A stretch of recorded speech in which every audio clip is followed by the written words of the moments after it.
Hello students, मैं हूं सुशील sir, easy physics वाला। और आज रे ऑप्टिक्स का एक नया वीडियो लेक्चर जिसमें हम पढ़ेंगे रिफ्रैक्शन थ्रू प्रिज्म।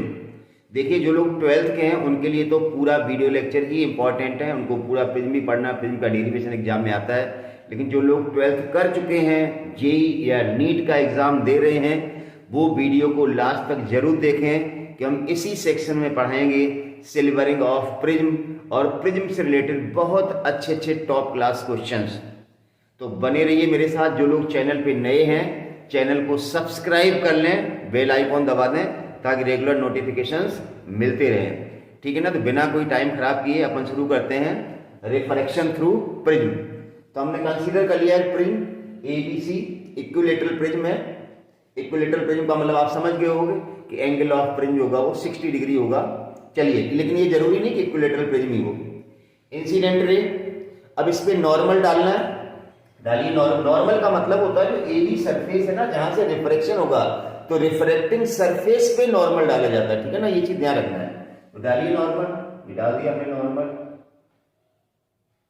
जैसे ही नॉर्मल डाला, अब लाइट रे रेयर से डेंसर मीडियम में जाएगी। रेयर से डेंसर में तो it bends toward the normal, ये बेंड होगी नॉर्मल की तरफ इस तरह से। फिर अब रिफ्रैक्शन होगा एसी सरफेस से, तो एसी सरफेस पे फिर नॉर्मल डालेंगे, फिर नॉर्मल डालिए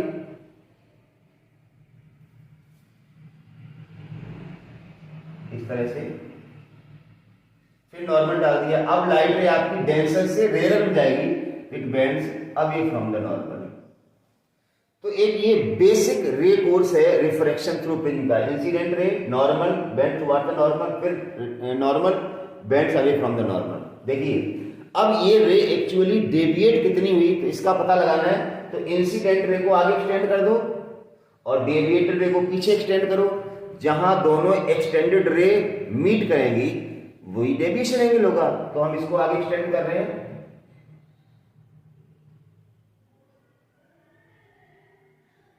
देखिए, इंसिडेंट रे को एक्सटेंड कर दिया और रिफ्रैक्टिव रे या इमर्जेंट रे भी कह सकते हैं इसको, पीछे एक्सटेंड कर दो।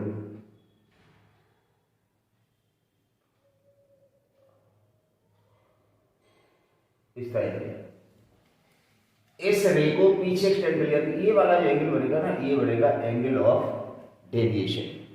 राइट?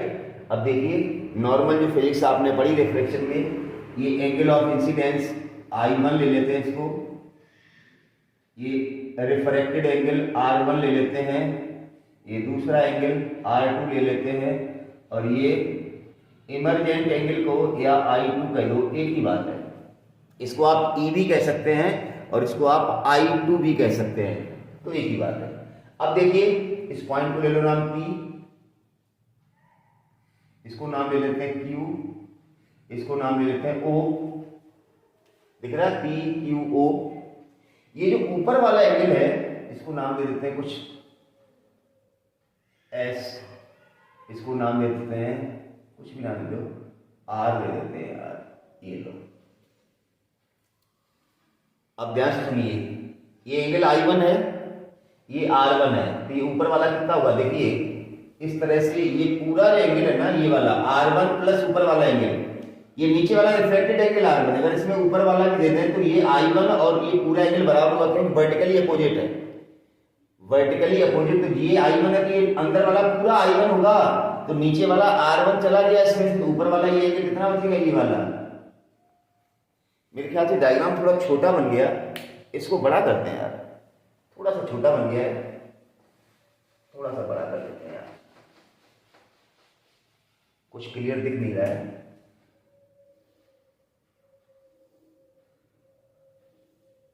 अब तो जरूर दिखेगा। अच्छा, A B C incident ray, हमें पता है इसको हमें एक्सटेंड करना पड़ेगा, हमने पहले एक्सटेंड कर दिया इसको। नॉर्मल डालिए, it bends towards the normal, फिर यहाँ नॉर्मल डालिए, it bends away from the normal. ठीक है ना? अगर इन दोनों को एक्सटेंड करेंगे तो यहाँ के मिलेंगे। चलिए, मैंने भी क्या बताया, ये एंगल I1 है, ये नीचे वाला R1 है, ये R2 एंगल है, और ये वाला एंगल P को या I2 को एक ही बात है। इसको जब पीछे एक्सटेंड करेंगे इस रे को, ये बनेगा अपना डेविएशन एंगल। नाम कुछ भी लिख दो, इसको नाम दे दो P, इसको नाम दे दो Q, O, R, S। हम ये कह रहे थे ये जो ऊपर वाला एंगल है ना, ये एंगल होगा आपका I1 माइनस R1। इसी तरह से ये वाला एंगल है ना,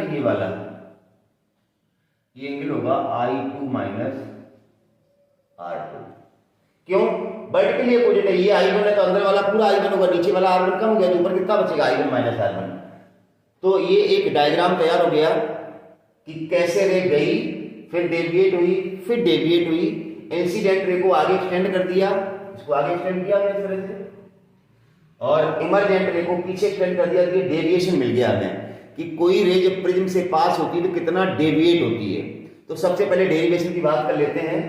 तो देखिए प्रिज्म का रिफ्रैक्टिव इंडेक्स म्यू ले लो और एयर का तो 1 होता ही अपने को पता है।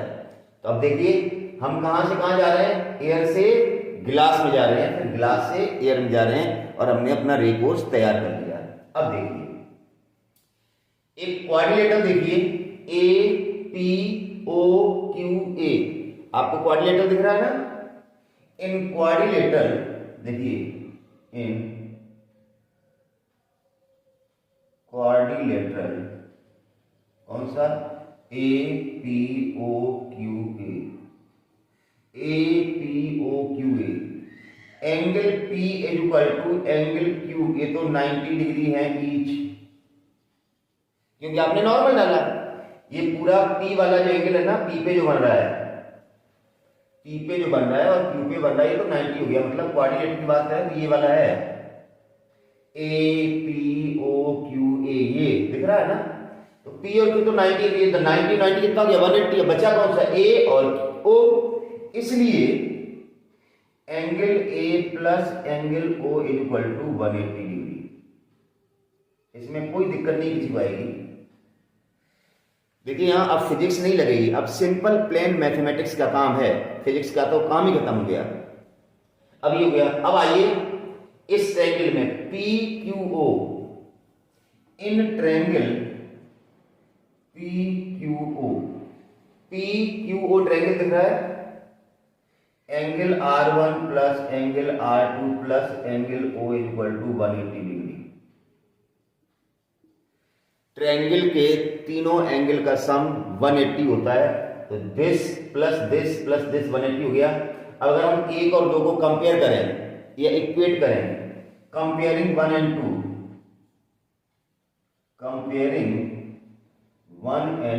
देखो क्या मिलेगा, 180 से 180 कंपेयर हो रहा है, O से O कंपेयर हो रहा है, A से क्या कंपेयर हो रहा है, angle R1 plus angle R2। इसका मतलब angle A equal to angle R1 plus angle R2, equation number 3। यहां तक भी कोई दिक्कत नहीं, वेरी गुड। अब हम ऊपर वाले ट्रायंगल चलते हैं PQR में, एक्सटीरियर एंगल। डेविएशन यहां देखिएगा, देखो पहले हमने क्वाड्रिलेटरल ले लिया, इक्वेशन बना दी, फिर नीचे वाला ट्रायंगल ले लिया, दोनों को इक्वेट करके हमारे पास एक इक्वेशन आ गई। अब हम बात कर रहे हैं triangle PQR, in triangle PQR की बात करें तो डेल्टा इज एक्सटीरियर एंगल। जो डेल्टा है ना, ये एक्सटीरियर एंगल है। किसके लिए, PQR जो ट्रायंगल दिख रहा है उसके लिए डेल्टा क्या है, एक्सटीरियर एंगल। और एक्सटीरियर एंगल किसके बराबर होता है, sum of two opposite interior angle. तो ठीक है, तो डेल्टा किसके बराबर आ जाएगा, डेल्टा आ जाएगा I1 माइनस R1, ये और इन दोनों का सम ही आएगा, प्लस I2 माइनस, देखिए मैंने कहा आप I2 लिखो या E लिखो, दोनों का मतलब एक ही है। E का मतलब एवरजेंट एंगल, उसी को हमने I2 नाम दिया है। तो ये डेल्टा बराबर आ जाएगा I1 plus I2 minus common ले लो R1 प्लस R2, इसको इक्वेशन दे दो 4। ये सारी जो इक्वेशंस हैं बेसिकली इक्वेशन नंबर 3 और इक्वेशन नंबर 4, ये बहुत ही इंपॉर्टेंट, न्यूमेरिकल में ये इक्वेशन डायरेक्ट लगती कई बार। ये तो हो गई बात एक। अब आते हैं मिनिमम डेविएशन। ये जो डेविएशन है मिनिमम कब होगा एक्चुअली, जब ये वाली जो रे है ना, ये प्रिज्म के अंदर जो जा रही है, ये रे जब बेस लाइन के पैरेलल होती है उस समय डेविएशन मिनिमम होता है। ये तो दिख ही रहा आपको। तो फॉर मिनिमम डेविएशन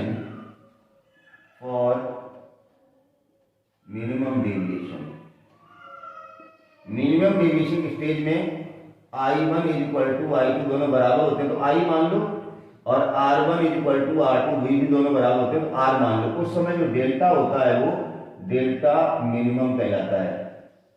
ये कंडीशन याद रखो। मिनिमम डेविएशन के लिए I1 I2 एंगल दोनों बराबर होते हैं तो I मान लिया, R1 R2 भी बराबर होंगे, क्योंकि मैंने कहा ना ये जो लाइन है प्रिज्म के अंदर जो रे जा रही है वो बेस लाइन के पैरेलल होती है, उस समय डेविएशन आपका मिनिमम होता है, तो ये कंडीशन लगेगी। तो मिनिमम डेविएशन के स्टेज में अब देखिए डेल्टा जो है ना उस समय डेल्टा मिनिमम कहलाएगा। तो मिनिमम डेविएशन होगा कितना ये निकालने जा रहे हैं। तो डेल्टा मिनिमम बराबर देखो, डेल्टा मिनिमम = ये I1 और I2 बराबर I की हो जाएगा 2I माइनस ये R1 R2 बराबर है तो ये जाएगा 2R। डेल्टा मिनिमम क्या आएगा 2I माइनस 2R। लेकिन इक्वेशन नंबर 3 देखो, 3 से R1 प्लस R2 बराबर A है और R1 R2 बराबर, इसका मतलब 2R बराबर क्या आएगा, फ्रॉम इक्वेशन नंबर अगर 3 देखें तो A बराबर है R1 प्लस R2। अब R1 R2 बराबर है तो A बराबर आ जाएगा 2R, मतलब R बराबर आएगा A/2। एंगल R जो है ना ये, या R1 R2 दोनों बराबर होंगे, मिनिमम डेविएशन के स्टेज में R1 R2 दोनों बराबर होंगे तो R की वैल्यू कितनी आएगी A/2। तो अब यहां पर लिख सकते हैं delta minimum = 2I minus A, भी लिख लो इसको, delta minimum = 2I minus A। अब कई बार क्या होता है कि क्वेश्चन में इमरजेंट एंगल E के नाम से दिया जाता है, किसी और के नाम दिया जाता है, किसी और किताब में देखेंगे तो यहाँ फार्मूला कुछ और 2I माइनस A जैसा नहीं दिखता है। I मतलब ये वाला, इसको अगर हम I1 की जगह I कह दें, इसको हम E कह दें तो यहाँ कैसा दिखेगा I plus E minus A, समझ गए ना भाई। 2I का मतलब क्या, I1 प्लस I2 है ना। अब I2 को अगर आप E कहेंगे, I2 क्या कहेंगे E, तो फिर I1 को I कहेंगे तो I प्लस E लिखा ना, ये basically this plus this he तो लिखा है यहाँ पर, तो ये घबराने की जरूरत नहीं है। तो डेल्टा मिनिमम आएगा 2I माइनस A, तो 2I बराबर आ जाएगा A plus delta M, this gives I = A plus delta M upon 2। तो मिनिमम डेविएशन की स्टेज में I की वैल्यू ये होती है और R की वैल्यू ये होती है। Minimum deviation 2I minus A होता है। अभी हम बताएंगे कितने और तरीके से इसको लिखा जा सकता है। फिलहाल आप इतना नोट करें, मैं इसको हटाने जा रहा हूं, फटाफट नोट करें। हटा दूं, चलिए।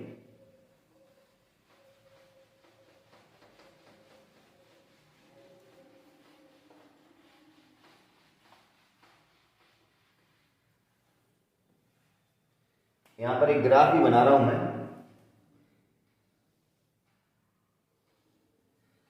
डेविएशन का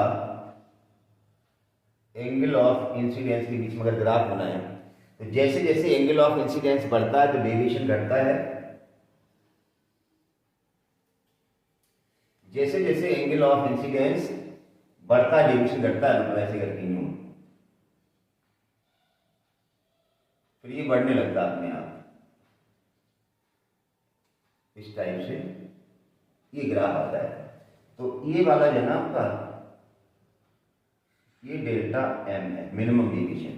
मिनिमम डेविएशन के केस में ये जो I1 बराबर होता है, I2 बराबर होता है, वो I के बराबर होता है। या आप ये कह सकते हो कि जो एंगल ऑफ इंसिडेंस होता है वही एंगल ऑफ इमरजेंसी, मतलब इस पॉइंट को आप यहाँ या तो I1 बराबर I2 कहते हैं या I बराबर E कहते हैं, एक ही बात है। मैंने भी क्या बताया था, अगर हमने एंगल I1 I2 लिए तो I1 बराबर I2 होगा इस पॉइंट पे। अगर हमने एंगल इधर वाले को I लिया, इंसिडेंस को, और इमरजेंट को E लिया तो हम I बराबर E कहेंगे। तो ई में कंफ्यूज मत होना। तो आई बराबर ई पे मिनिमम डेविएशन होता है जो हमने यहां पर दिखाया गया। फिर अगर हम एंगल ऑफ इंसिडेंस को और बढ़ाएं तो डेविएशन वापस बढ़ने लगता है। अब बात आती है कि refractive index of material of prism कैसे निकालेंगे। तो देखिए बड़ा आसान है। Refractive index of material of prism, Snell's law लगा दो। A mu g is equal to sine i upon sine r. ये हो जाएगा साइन आई की वैल्यू रही A plus delta by two upon sine r की वैल्यू कहाँ रही ए बाई टू। ये लो आसान सा फार्मूला। ए म्यू जी कहो या सिर्फ म्यू करो एक ही बात है, क्योंकि एयर का रिफ्रैक्टिव इंडेक्स 1 होता है। तो एयर का 1 हो गया तो फिर म्यू ग्लास ही बचा। तो आप सिंपल ऐसे भी लिखा मिल जाता है क्वेश्चन, म्यू बराबर sine A plus delta M by two upon, एक ही बात है। तो बहुत आसान सा डेरिवेशन है, ये सबको आना चाहिए क्योंकि बोर्ड में ये डेरिवेशन पूछा जाता है। तो डेरिवेशन बहुत आसान है। अब बात कर लेते हैं खास, 2-3 खास बातें। देखिए इसको हटाएं हम।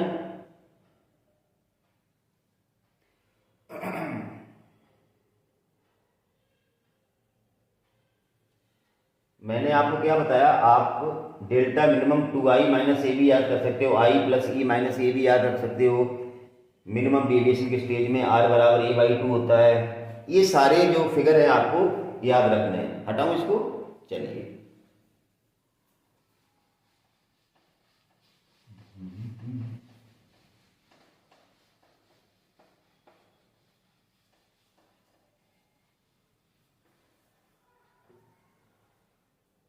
फॉर स्मॉल एंगल आपको पता है साइन थीटा इक्वल टू क्या होता है theta. For small angle sine theta लगभग किसके बराबर होता है थीटा। तो ये जो फार्मूला है म्यू बराबर साइन ए प्लस डेल्टा, मतलब साइन थीटा की जगह हम क्या लिखेंगे, सिर्फ थीटा लिखेंगे। तो क्या मिलेगा, म्यू बराबर मिलेगा हमें A plus delta M by 2 upon A by 2। 2 से 2 गया, ए इधर जाएगा, mu A equal to A plus delta m या delta m equal to mu A minus A common आ जाएगा, म्यू माइनस 1 डेल्टा एम। तो generally delta is directly proportional to mu. ये तो फिक्स है, एंगल ऑफ प्रिज्म तो हर colour के लिए अलग अलग होगा नहीं, ये तो फिक्स ही हुआ ना प्रिज्म। तो डेविएशन किस पे डिपेंड करता है, म्यू पे। मतलब जिसका रिफ्रैक्टिव इंडेक्स ज्यादा है उसका डेविएशन ज्यादा है। अब आप एक चीज और ध्यान रखना, जो विबग्योर फार्मूला होता है सबको आना चाहिए, ऊपर से जब नीचे आते हैं तो म्यू डिक्रीज होता है, म्यू डिक्रीजेस और लैम्डा इंक्रीज। ये बात सबको पता होनी चाहिए। विबग्योर में क्यों light is made up of these 7 colours, तो आपको पता होनी चाहिए किस कलर का रिफ्रैक्टिव इंडेक्स ज्यादा होता है और किस कलर का रिफ्रैक्टिव इंडेक्स कम होता है। तो विबग्योर में ऊपर से नीचे आओगे तो रिफ्रैक्टिव इंडेक्स घटता है, मतलब मैक्सिमम रिफ्रैक्टिव इंडेक्स कितना होगा, वायलेट का। मिनिमम रिफ्रैक्टिव इंडेक्स कितना हुआ, रेड का। ऐसे ही वेवलेंथ की बात करें तो वायलेट कलर की वेवलेंथ सबसे कम होती है और रेड कलर की वेवलेंथ सबसे ज्यादा होती है। तो काफी इंपॉर्टेंट ये चीज है, न्यूमेरिकल्स में हम बहुत ज्यादा इसका यूज करेंगे। तो ये भी नोट कर लीजिए आप। कर लिया नोट भी,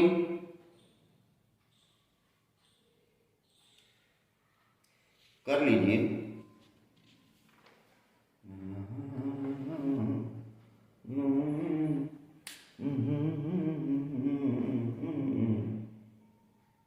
हटाएं इसको, चलिए।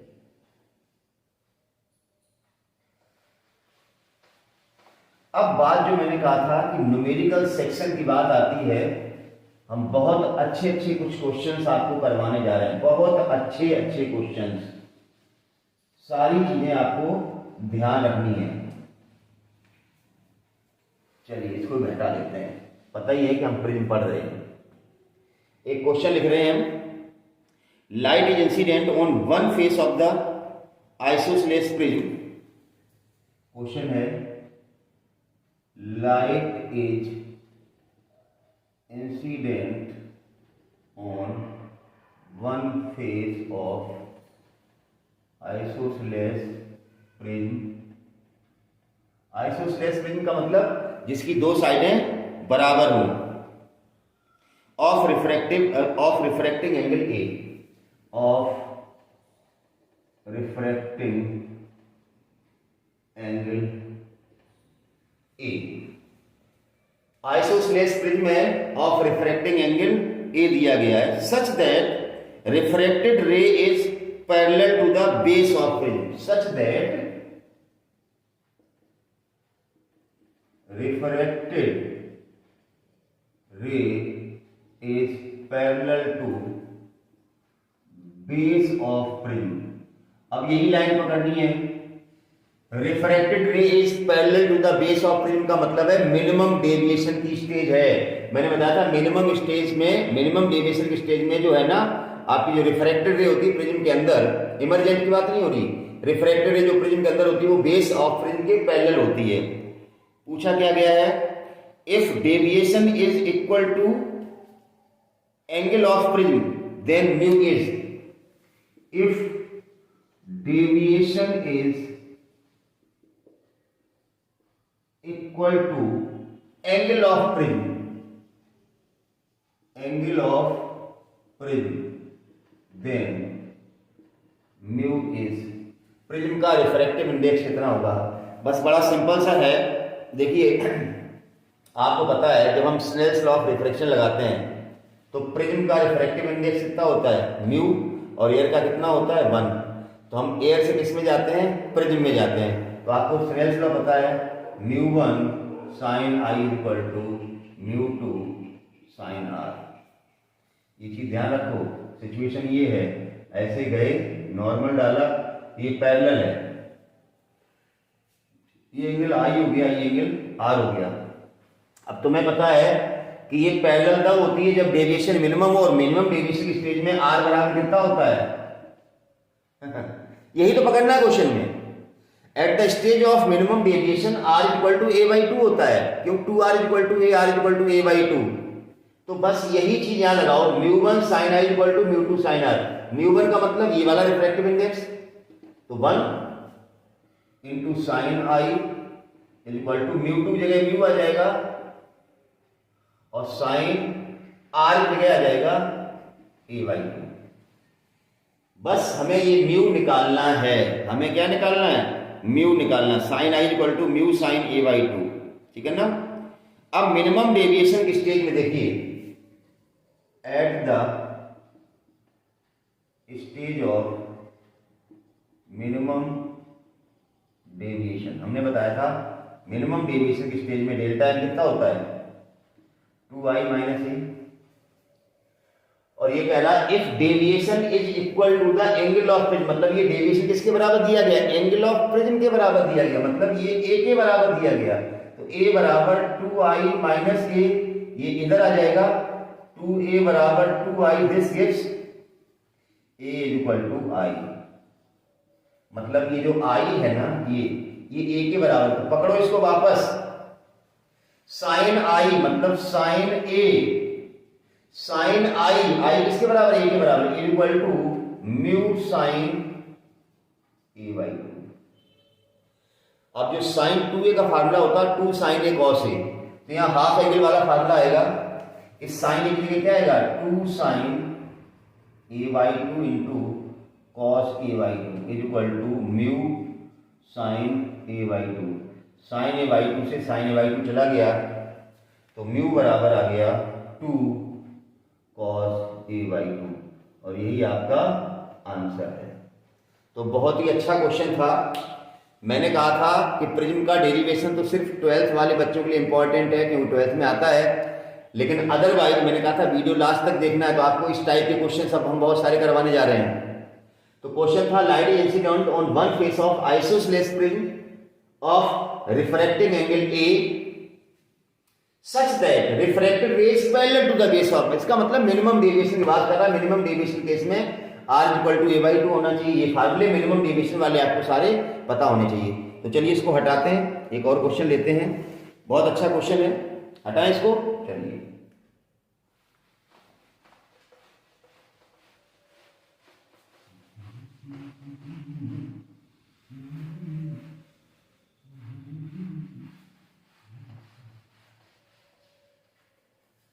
जबरदस्त वीडियो है प्रिज्म का। Question number 2, as shown as in the figure, light is incident normally on the glass prism, find minimum deviation.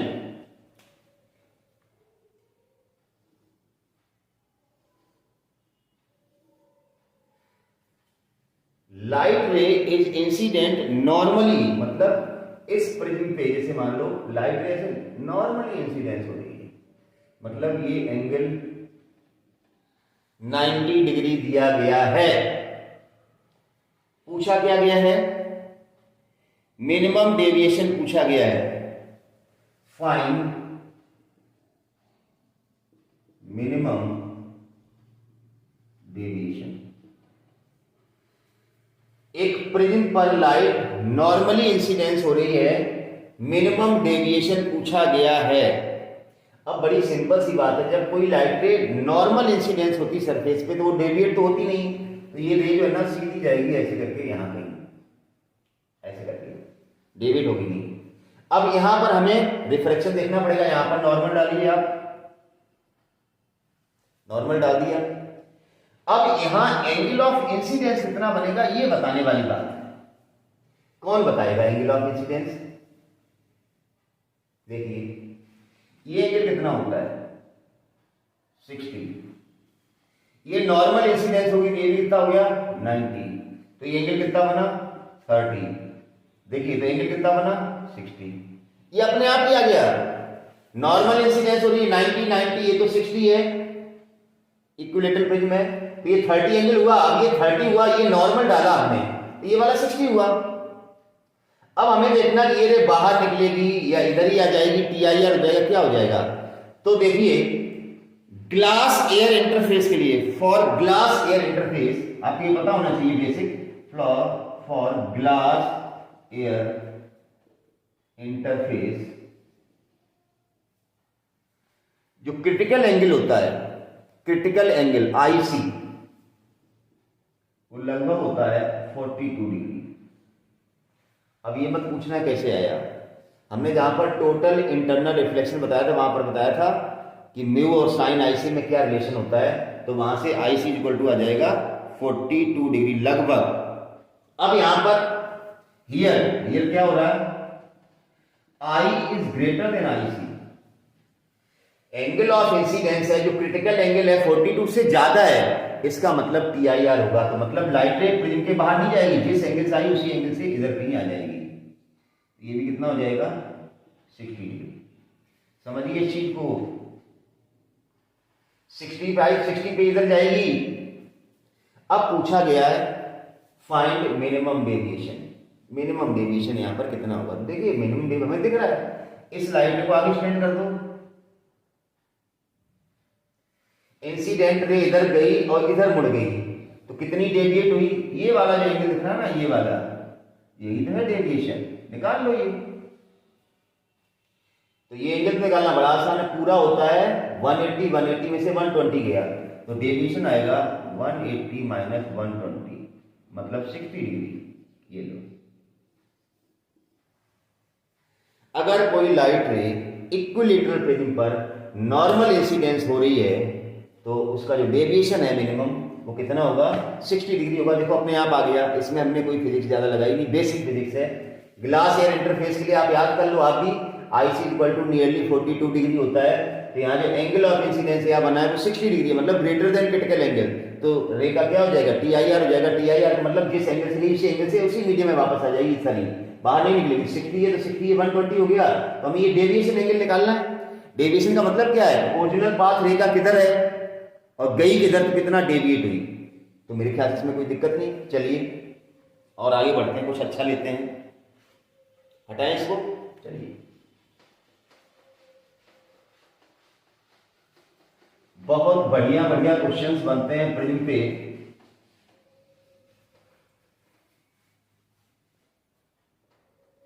चलिए एक और बढ़िया question. As shown as in the figure, light is incident normally for what value of mu, ray does not go out from second surface. Diagram कुछ ऐसे है, ये है diagram, ये 45 दिया गया है, ये भी 45 दिया गया है, ठीक है ना। क्वेश्चन पूछा गया है लाइट इज इंसिडेंट नॉर्मली, मतलब इस तरह से लाइट नॉर्मल इंसिडेंस हो रही, यहां नॉर्मल होगी तो सीधी जाएगी बिना मुड़े हुए। तो पूछा गया है for what angle of, for what value of mu, ray does not go out from the second surface. For what value of mu, light does not go out from second surface, मतलब light के surface से बाहर न जाए, इसके लिए medium का refractive index कितना होना चाहिए। ये छोटा सा क्वेश्चन है। फिर वही चीज यहां पे नॉर्मल डालिए, यहां एंगल कितना बनेगा 45। नॉर्मल इसलिए 90 है 45 है 45, यही 45 बनेगा, इसमें तो कोई दिक्कत नहीं है। अब पूछा जाए इसका मीडियम का रिफ्रैक्टिव इंडेक्स क्या होगी, ये लाइट बाहर नहीं जाए, इसका मतलब इस लाइट का क्या हो जाना चाहिए TIR। इस लाइट का क्या होना चाहिए TIR, और TIR होने के लिए जरूरी क्या है कि angle of incidence must be greater than equal to the critical angle. Light ray ये बाहर तभी नहीं जाएगी जब इस लाइट रे का TIR हो जाए, और TIR के लिए जो एंगल ऑफ इंसिडेंस है ये क्रिटिकल एंगल से बड़ा होना चाहिए, ठीक है ना। इसके लिए म्यू कितना होना चाहिए, तो म्यू पूछा गया है। तो देखिए हमें पता है for TIR I is greater than equals to IC, I is greater than equals to IC। इसका मतलब sine I is greater than equals to sine IC। I दिया गया 45, sine i is greater equal, sine i क्या होता है 1/म्यू, sine IC 1/म्यू critical angle और रिफ्रैक्टिव इंडेक्स में रिलेशन, ये भी TIR में पढ़ा है, अगर नहीं देखा तो वीडियो लेक्चर देखें TIR का। एंगल ऑफ इंसिडेंस कितना दिया गया 45, तो sine 45 is greater than equal to 1/म्यू, sine 45 1/√2 greater than equal to 1/म्यू, क्रॉस मल्टीप्लाई कर लो, mu is greater than equal to √2। ये इधर गया, तो mu is greater than equal to 1.414। तो ये लाइट रे इस सरफेस से बाहर नहीं जाए, इसके लिए मीडियम का refractive index must be greater than और इक्वल्स टू √2 या 1.414। बढ़िया क्वेश्चन था, इसको भी आप नोट कर लें फटाफट।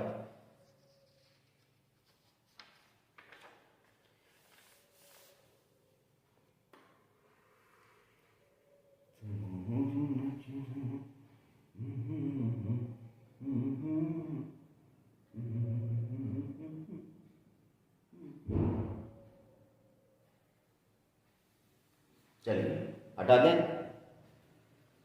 नोट कर लिया।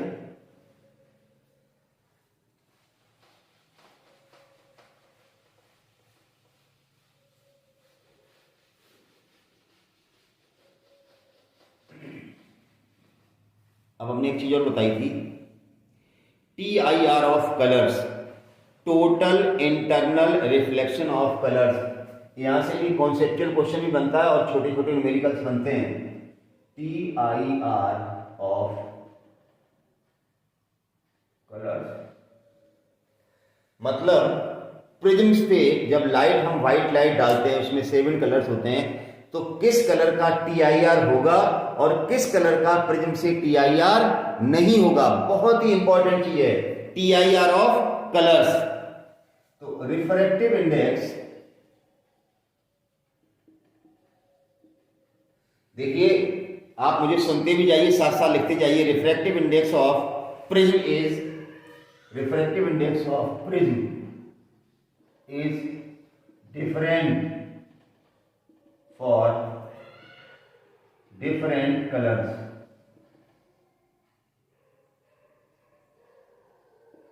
Refractive index of prism is different for different colours. और एक चाउची रिलेशन है mu equal to A plus, नाम सुना चाउची या नहीं सुना?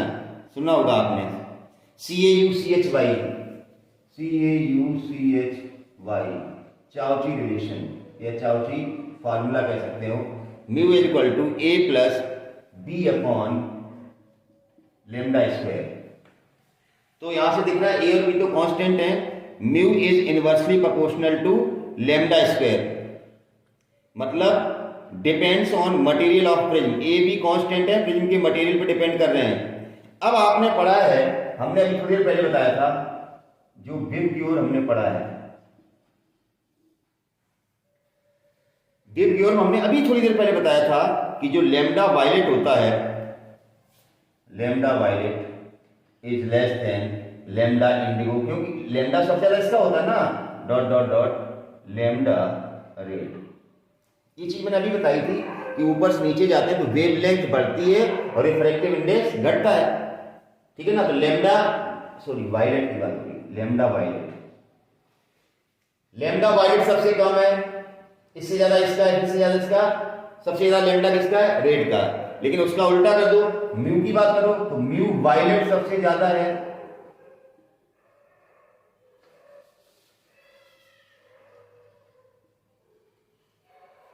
म्यू वायलेट सबसे ज्यादा होता है, फिर उसके बाद इंडिगो, फिर ब्लू, फिर ग्रीन, फिर येलो, फिर ऐसे करके। इसका मतलब जो IC होगा, critical angle for violet is less than IC for red. समझ पा रहे हो? नहीं समझ पा रहे हो? सॉरी, म्यू वायलेट ज्यादा होगा, क्यों? हमने बताया था ना, IC sine IC is equals to 1 upon mu. तो म्यू वायलेट बड़ा है, इसका मतलब IC वायलेट के लिए छोटा होगा, मतलब उल्टे इंसान है। लेमडा वायलेट का कम होता है तो म्यू वायलेट का ज्यादा होता है, म्यू वायलेट का ज्यादा तो IC वायलेट के लिए कम होगा। IC का मतलब critical angle for violet colour least होगा।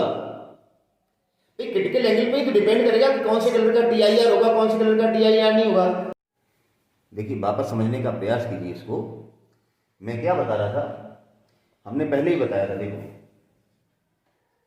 विब ग्योर में जब हम ऊपर से नीचे आते हैं, वायलेट से रेड की तरफ जब हम आते हैं, किधर?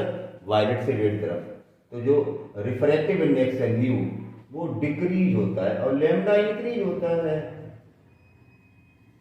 मतलब वायलेट का म्यू सबसे ज्यादा होता है, रेड का म्यू सबसे कम होता है, वायलेट का वेवलेंथ सबसे कम होता है, रेड का वेवलेंथ सबसे ज्यादा होता है। तो यहां एग्जैक्टली यही तो लिखा है, वायलेट का रिफ्रैक्टिव इंडेक्स ज्यादा है, किससे? रेड से। इसका मतलब है वायलेट के लिए क्रिटिकल एंगल कम होगा, क्योंकि क्रिटिकल एंगल और रिफ्रैक्टिव इंडेक्स रिलेशन क्या है? Sine IC equal to 1 upon mu. जिसके लिए म्यू कम है उसका क्रिटिकल एंगल ज्यादा है, या जिसका म्यू ज्यादा है तो उसका क्रिटिकल एंगल कम होगा। तो mu violet greater than greater than greater than greater than red, मतलब सबसे ज्यादा म्यू वायलेट का होगा, फिर इंडिगो का होगा, फिर ब्लू का होगा, फिर ग्रीन का होगा, समझ गए ना? सबसे ज्यादा इसका, इससे भी ज्यादा इसका, इससे भी ज्यादा इसका, इससे भी ज्यादा इसका, इससे भी ज्यादा इसका। तो क्रिटिकल एंगल जो है ना वायलेट का सबसे कम होगा, समझ गए ना? वायलेट का क्रिटिकल एंगल इंडिगो से कम होगा, इंडिगो से ब्लू का कम होगा, ऐसे करके, ठीक है ना? तो ये एक रिलेशन आपको ध्यान रखना है। इसका मतलब ये हुआ, it means if any colour, it means if any colour देखिए TIR होने के लिए जरूरी क्या है कि angle of incidence must be greater than और equal to the critical angle. तो क्रिटिकल एंगल जिसके लिए सबसे कम होगा उसका TIR सबसे पहले होगा। अब हम कह रहे हैं जैसे मान लो येलो का TIR हो रहा तो येलो से क्रिटिकल एंगल ग्रीन का कम होगा, तो ग्रीन का तो डेफिनेटली होगा। ग्रीन का अगर TIR हो गया तो ग्रीन से क्रिटिकल एंगल किसका कम है, ब्लू का, तो ब्लू का तो डेफिनेटली होगा। ब्लू का अगर TIR हो गया तो इंडिगो का तो होगा ही, क्यों, इंडिगो का तो क्रिटिकल एंगल उससे भी कम है। इंडिगो का अगर TIR हो गया तो ब्लू का तो होगा ही, वायलेट का तो होगा ही, क्यों, वायलेट का क्रिटिकल एंगल उससे भी कम है। ऐसे घटते हुए क्रम में है ना, तो इसका मतलब it means if any colour suffers TIR then उससे पहले वाला colour, then colour before that, then colour before that. Before that का मतलब बिफोर, जैसे येलो का हो गया तो येलो से पहले ग्रीन है, then colour before that definitely suffers TIR। ये इसका मेन थीम है। अब इस पर हम एक बहुत ही अच्छा क्वेश्चन लेते हैं, बहुत ही बढ़िया क्वेश्चन लेते हैं, ठीक है ना। चलिए देखते हैं, क्वेश्चन लें, इसको हटा दें, ओके, साफ करना होगा इसको।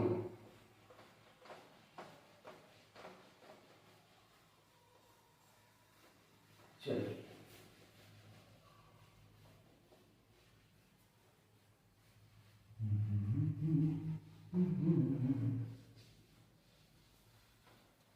एक क्वेश्चन लेते हैं।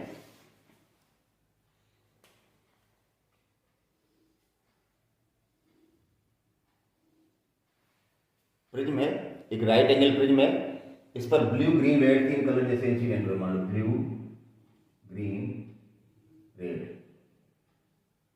ये नॉर्मली इंसिडेंस हो रहे हैं। ऑब्वियसली यहां पर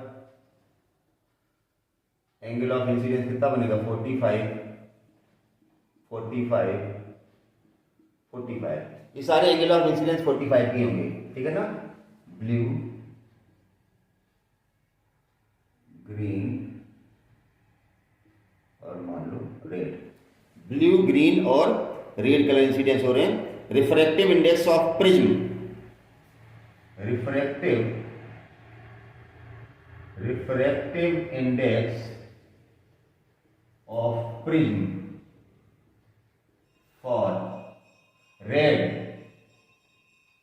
के लिए न्यू रेड 1.39, सब कलर के लिए रिफ्रैक्टिव इंडेक्स प्रिज्म के अलग अलग होते हैं। रेड के लिए 1.39, ग्रीन के लिए 1.44 और ब्लू के लिए मान लो 1.4 से भी कुछ लिख दिया है सर मैंने। हमें बताना है कौन सा कलर या विच कलर सफर्स TIR और कौन सा कलर TIR सफर नहीं करेगा, मतलब इन तीनों कलर्स में से किस कलर का TIR होगा और किस कलर का TIR नहीं होगा, ये हमें बताना है। तो देखिए हमें बताया for TIR angle of incidence must be greater than equals to critical angle. Angle of incidence critical angle से बड़ा होना चाहिए, तो साइन लगा दो, sine I is greater than equals to sine IC। I किसका है, 45 है सबके लिए, तो sine 45 greater than equals to sine IC क्या होता है, 1/μ। IC क्या होता है, 1/μ। अभी तो बताया था sine IC 1/μ, sorry sine IC is equal to 1/μ। अब साइन 45 कितना होता है, 1/√2 is greater than equals to 1/μ। It means mu is greater than equals to √2 या mu is greater than equals to 1.41। मतलब प्रिज्म से किसी भी कलर का TIR होगा या नहीं होगा, इसके लिए प्रिज्म के मटेरियल का जो म्यू है वो 1.41 से ज्यादा होना चाहिए या बराबर होना चाहिए। देखिए ग्रीन कलर का म्यू 1.44 है, तो 1.41 से ज्यादा है, TIR होगा। ब्लू कलर का 1.47 TIR होगा, इसका TIR नहीं होगा। क्योंकि रेड कलर के लिए म्यू का मान 1.39 और हमारी कंडीशन क्या करी, mu must be greater than equal to 1.41। So red colours doesn't suffers TIR। तो जो रेड कलर है इनका सफर TIR हो जाएगा, रेड कलर बाहर चला जाएगा, red colour separated, red colour अलग हो जाएगा, ठीक है ना। तो ये इस पे क्वेश्चन बेस्ड था। अब एक और चीज हम बताते हैं आपको, सिल्वरिंग ऑफ प्रिज्म, जो हमने बताया था कि लास्ट में हम क्या करेंगे, सिल्वरिंग। हटा दें इसको, चलिए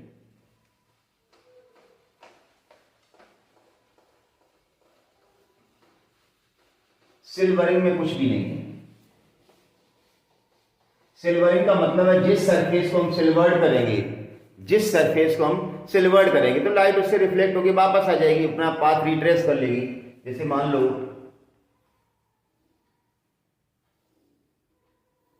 ये प्रिज्म है, हमने इस सरफेस को सिल्वर्ड कर दिया, राइट,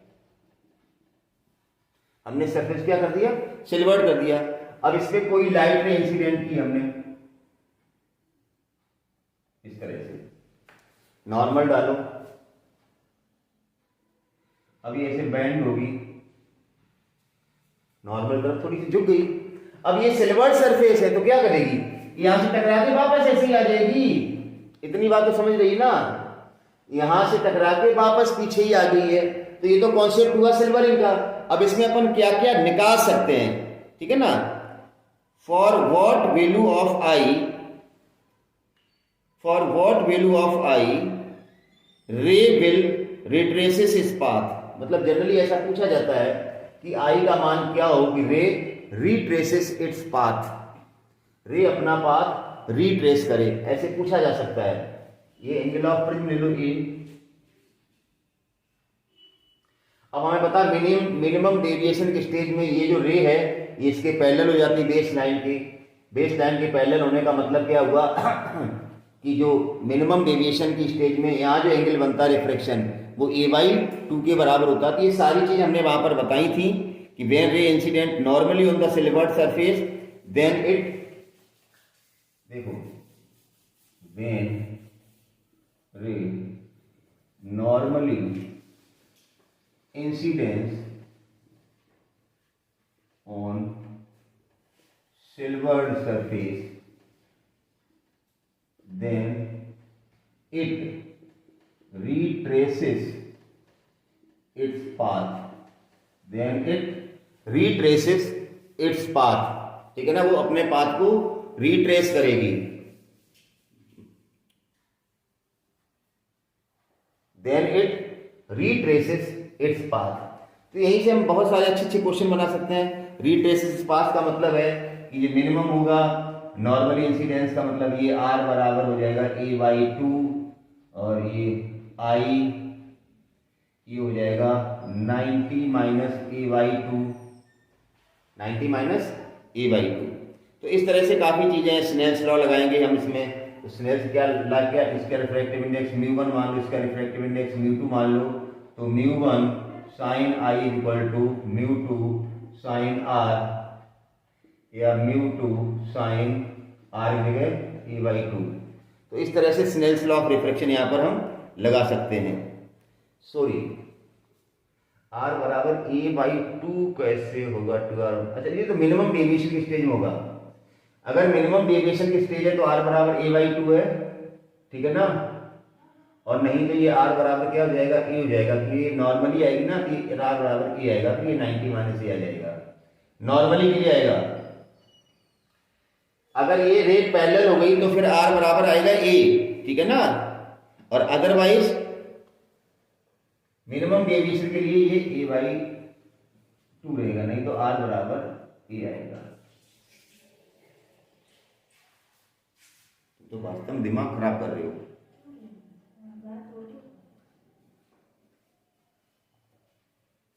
दिमाग खराब मत करो भाई लोगों।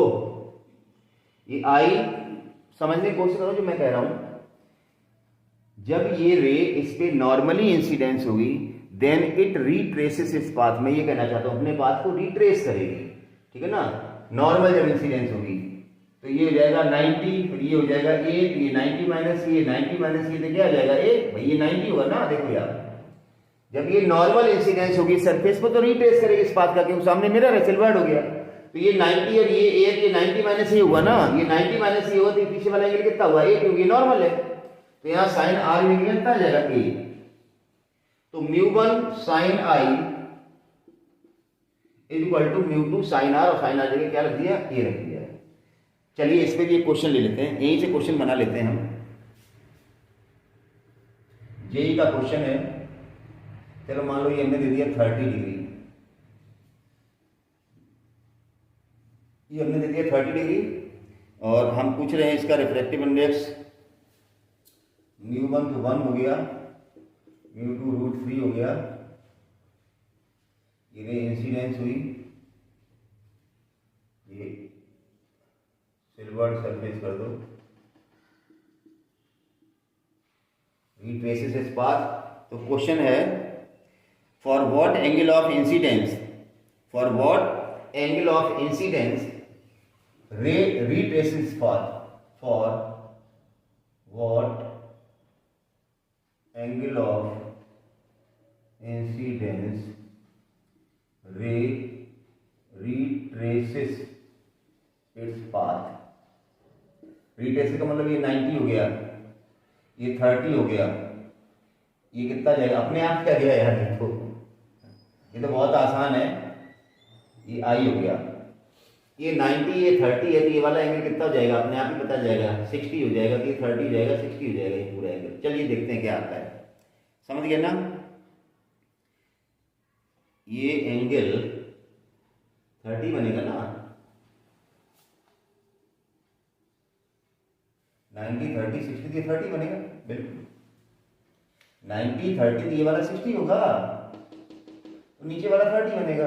चलिए ये फार्मूला लगाओ, μ1 sine i equal to μ2 sine a। μ1 तो 1 है, साइन i हमें निकालना है, μ2 √3 है, और साइन a की जगह 30, √3 साइन 30 कितना होता है, हाफ, √3/2 साइन i, तो i बराबर हो गया 60 डिग्री। वैसे अगर आपकी ज्योमेट्री समझ में आ रही है, अगर आपको ज्योमेट्री समझ में आ रही है तो 60 डिग्री ज्योमेट्री से ही आ जाएगा, फार्मूला लगाने की कोई ज़रूरत नहीं है। तो कहने का मतलब आज का ये जो पूरा वीडियो लेक्चर था, मैंने स्क्रीन छोड़ दिया, किसी को नोट करना है, तो पूरा वीडियो लेक्चर था वो प्रिज्म पे बेस्ड था, पूरा प्रिज्म हमने कवर किया है। प्रिज्म से रिलेटेड अब आपका कोई भी क्वेश्चन छूटना नहीं चाहिए। जो लोग चैनल पे नए हैं सब्सक्राइब कर लें और वीडियो रेगुलर देखते रहें। Thank you for watching.